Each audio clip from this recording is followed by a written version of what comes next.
Hey guys, welcome back to my channel. For those who are new, welcome. My name is Monica. In today's video, I am going to be going over my 5-star reads from April, May, and June. So the books that I'm going to be talking about, they're all just 5 stars. There are no 4.5 or below. So these are just my 5 stars. So let's start with April. And the first 5-star I had in April was Say You'll Remember Me by Abby Jimenez. Abby Jimenez always generally works for me, and this one was no exception. I really liked Xavier. He was such a fantastic hero. I have to connect with the characters in order for me to really like a story. And with Xavier, he's a veterinarian and he's grumpy. I just love him, and I loved when he met Samantha. Samantha was very sunshiny and she had her fun little humor, which is Abby Jimenez humor. So I know there was a lot of back and forth online because they spent most of the time apart because they were trying to do something that's real life. They were trying to figure out how to be together after having a perfect date, realizing that they really do like each other, and they bonded through seeing each other and communicating with each other through phones and texts and stuff. So that to me was real life, and I actually appreciated it. I liked the characters, I liked the character growth, and I really liked the romance. It was sweet. This was definitely borderlining women's fiction. I've never seen her do this much like that before, but it is what it is. The next book that I had for a 5-star read in April was Public Secrets by Nora Roberts. This is a standalone, and it's one of her older releases. I believe this was released, it was released in 1990. So the story is about Emma McAvoy. As a very little girl, she was with her biological mother who was abusive, and her father, who is a rock star, he comes and takes her away. And she meets her stepmom, and she has a little stepbrother, and something happens to her little brother when she was really young. She witnessed a botched kidnapping that left her brother dead, and she had this memory in the back of her mind she could not get. And so we see her growing up and getting into these situations, and her love interest is Michael, and they really truly meet at 18, but Michael doesn't listen, he's young. People who are young always make really bad mistakes, so I'm more willing to forgive younger characters and younger people than I am older people, because your frontal lobe does not get fully developed until you're 25. So I'm okay with people making mistakes when they're younger. That's fine. He made a big one. She made some big ones too, but they ended up coming together. But through this, she's trying to figure out who killed her little brother. She's trying to remember, and that's the story, and it is really well done. I enjoyed it. I enjoyed the characters, and I would recommend this one as well. And then I got the ALC for Crescent Kingdom by Tessa Hale. This is book 1 in her Wolves of Crescent Creek, and this is a Why Choose Shifter romance. And listen, this one, hands down, is one of my absolute favorites from her. Our heroine is Ren. She goes through some pretty traumatic things. She is escaping her biological father, who was evil. He's very, very evil in this. And she meets her mates, who are these bounty hunters, or they're like mercenaries. That's the word I was looking for. They're mercenaries. And they come together, but then you have this cliffhanger. And spoiler, I just finished the second book, and the cliffhanger in book 1 is nothing compared to the cliffhanger in book 2. So I would recommend this series. It's available now, so you should, well, at least the first one, and the second one is coming very soon, and then we have to wait for the third one, which is kind of sad because I really want to know what happens. And then also in May, I got an ALC for Under the Same Sky by Claudia Bagara, and this is a romantic suspense.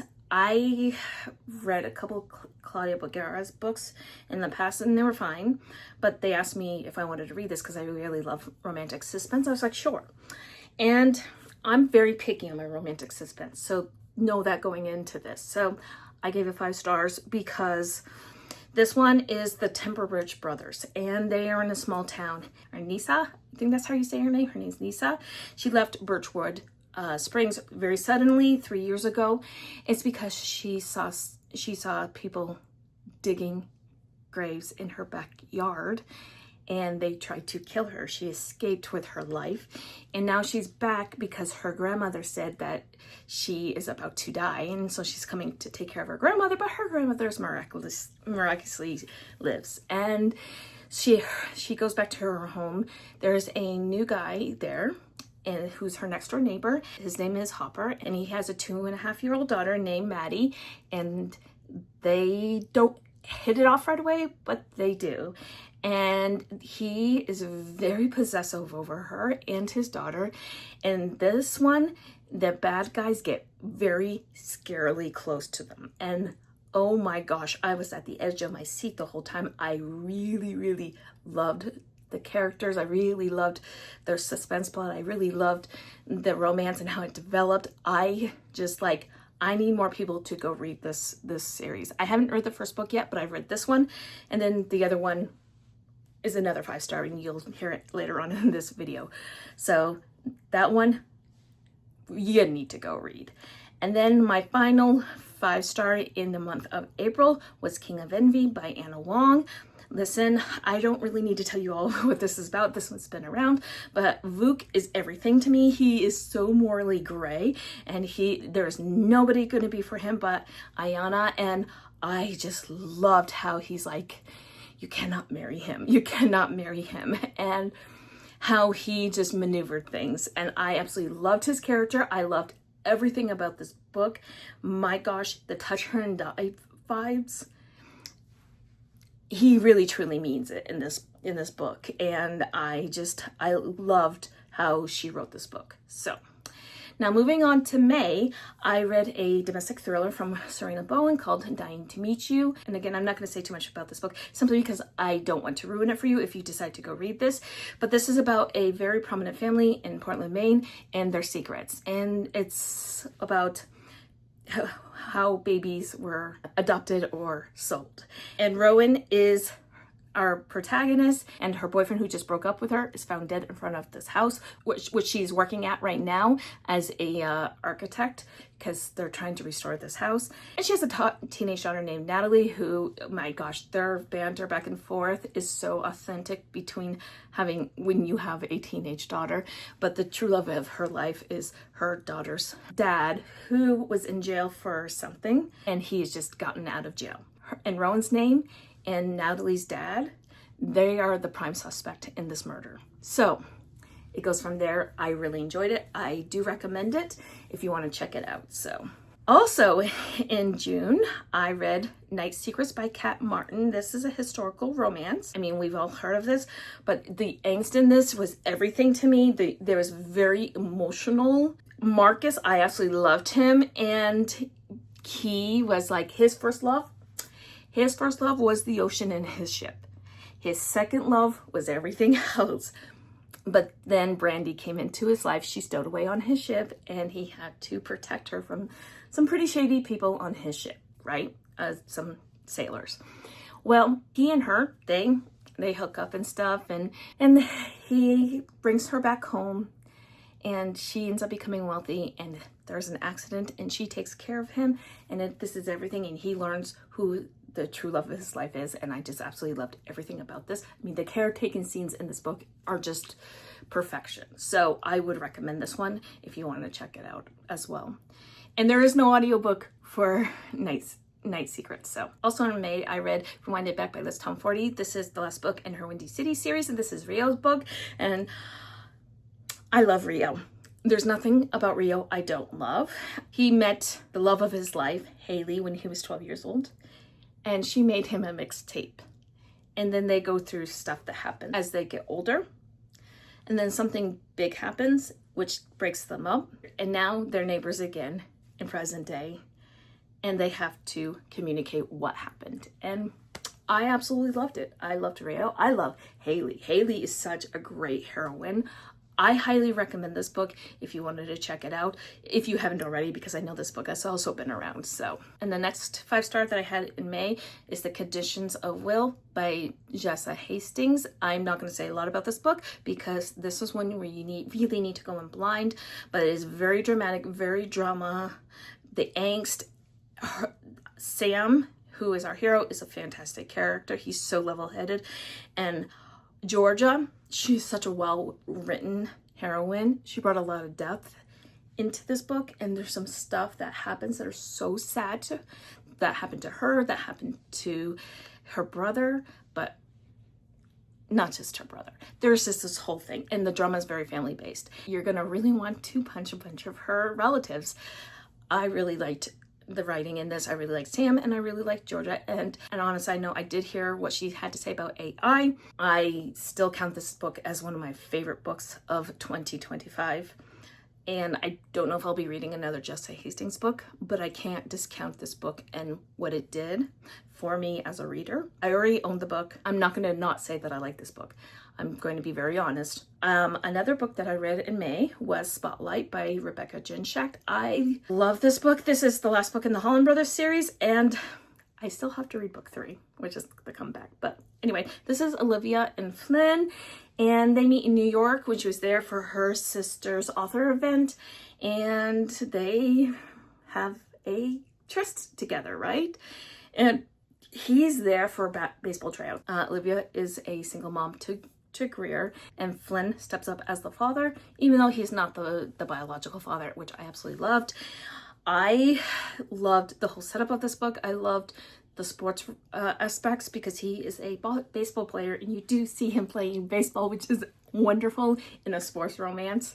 So he's playing his sports, and I loved how Olivia held him to task for everything. And this book is just so well done. I even liked the third act conflict. I thought it made sense, and this whole series was really great. I still got to read the comeback though. Now, and so I have 2 more books that I had in May, but they say June's whatever, but it's because I actually read them in May. It's whatever. But this is When Love Found Us by Claudia Bergara. This is the next book in the Timber Bridge Brothers series, and I really liked this one. This one is about Blythe. She is a woman on the run, hiding from her abusive, psychopathic ex-husband who will stop at nothing to get her back and to make an example of her. She is also pregnant, so she is on the run to protect herself and her unborn child. But then we meet Atlas, and Atlas is the brother. The other brothers do not like Atlas for reasons, and I'm not going to spoil those reasons. But she comes in, she needs a job. He knows immediately that she is lying about stuff, lying about who she really is. And so he says, either you tell me what's really going on, or I will take your fingerprints and everything, and I will take them to the police, and I will let them deal with it.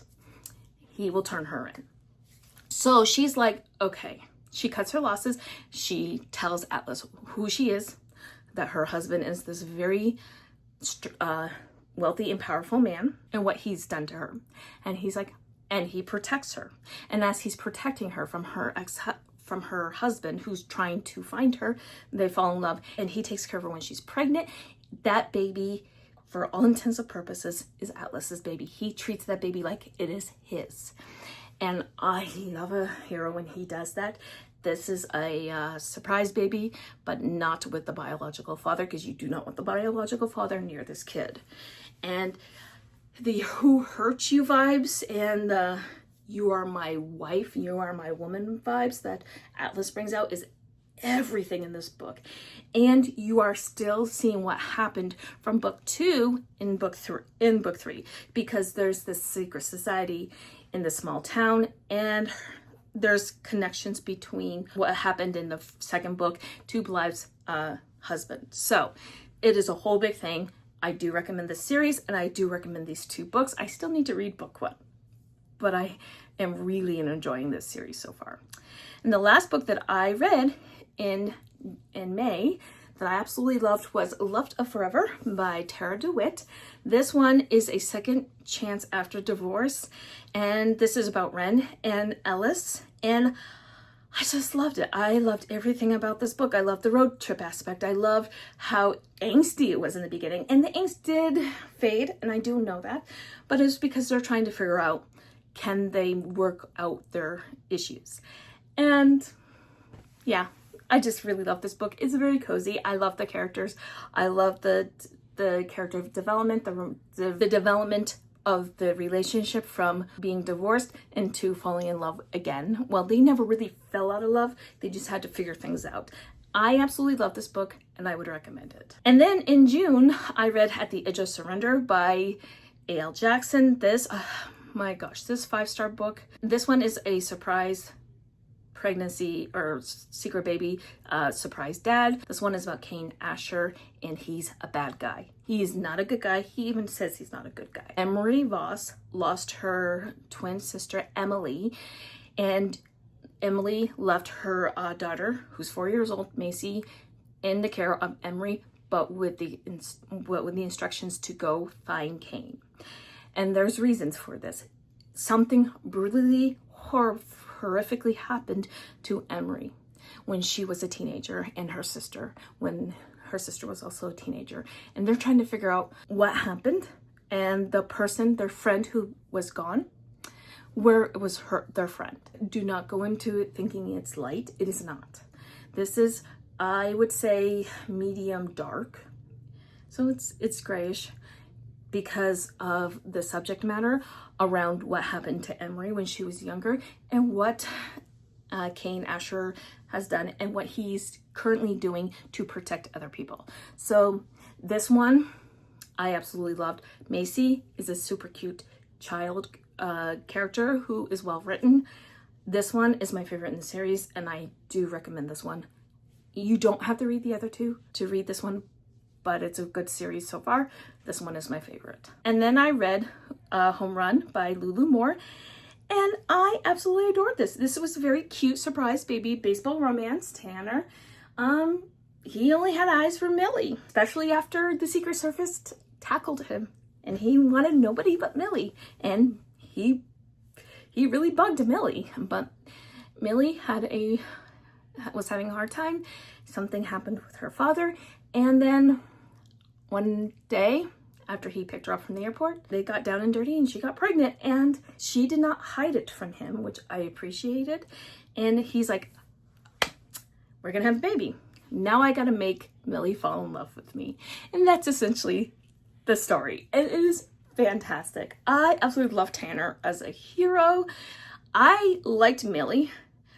I thought she could give him a break a couple of times, but I really loved Tanner. He was just like such a big golden retriever. He's so fantastic. And I would recommend this one. This one was a great sports romance. And then I read Bourbon and Proof by Victoria Wilder. Again, I'm not going to talk a lot about this because it's been around. But Hadley and Ace, or Atticus, this is their book. This is the final book in the Bourbon Boys series. And this really wraps up the story, the overarching plot of the Bourbon Boys. And this one, Hadley's father is a bad guy, and Ace and Hadley have to figure things out. And that's all I'm going to tell you. This is a great romantic suspense, great small town. I recommend it. And then I read My Favorite Bad Decision by Elizabeth O'Rourke. I've been talking about this book a lot. So again, for the sake of time and brevity for this video, because there is a lot that I've had to go through, and I have 2 more after this, I am just going to say this one is about Kit, who hikes Mount Kilimanjaro, and she connects with Miller, who was her sister's ex-boyfriend from 10 years ago, and things happen, and it gets messy, and it's perfection, and I loved it, and you should go read it if you haven't read it yet. Then I read The Prince of Prohibition by Marilyn Marks. She's a new to me author. This one is very different. Like, I was so excited how different this was. This takes place in the 1920s, and it's urban fantasy, and Adeline is a human, but Jack, he's a bootlegger, and he's a fae, and he really wants Adeline. And that's all I'm going to say. This is a must read. If you haven't read it, it's so well done. And I'm like hit or miss with romanticies, but this one really hit well for me. I absolutely loved it. And then the last book that I gave 5 stars to in the month of June is Crazy Love by Willow Astor. I just truly loved this book. This is in the Single Dad's Playbook, but he wasn't a single dad. He was trying to take care of this kid who's in foster care because of the situation that he was in foster care. And then we have Addie and Penn. They meet earlier, stuff happens, they re-meet, and they decide to get married so they can adopt this little boy. And that is the marriage of convenience setup. And that is the perfect reason for a marriage of convenience. I'm sorry, but it is. And well, I'm not sorry, because it is the perfect, because they're trying to protect this little boy and they already really like each other. So it was no sweat off their backs. But this is really well done, and it wraps up the series very, very well. And I enjoyed it. It is lower angst. So if you like angst, this one might not hit as well as it did, but I love the angst and I love low angst. It just depends on my mood. But anyway, so those are all my 5 stars for April, May, and June. Let me know if you've read any of these down below and what did you think of them. And if you made this far in this video and you want to let me know what you're here, please leave me a baseball emoji. And until next time, my friends, happy reading. Bye.